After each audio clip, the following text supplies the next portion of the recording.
Guys, bali gagawa ko ngayon ng donut.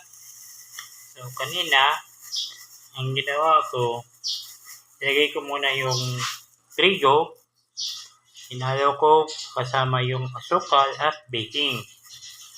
Pagkatapos noon, kinuha ko yung mantikilya para isa pang pansangkap dito sa gagawin nating donut.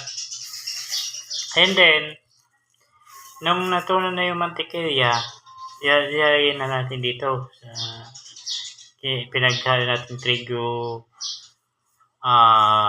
yung baking at asukal, yung asukal na pula.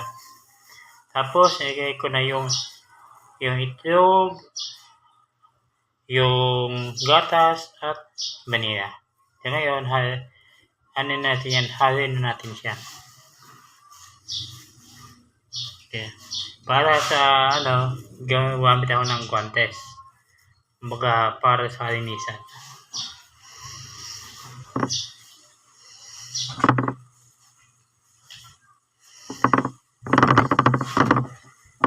Kailangan masahin natin siya ng maigi para maganda yung kalabasan.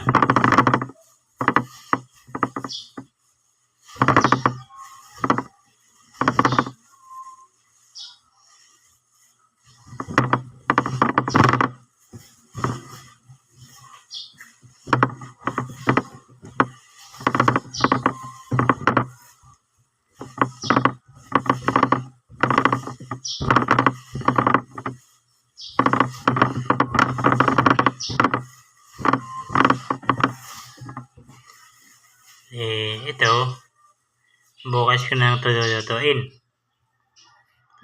Bukas, papakita ko sa iyo ang pagluto ng donut.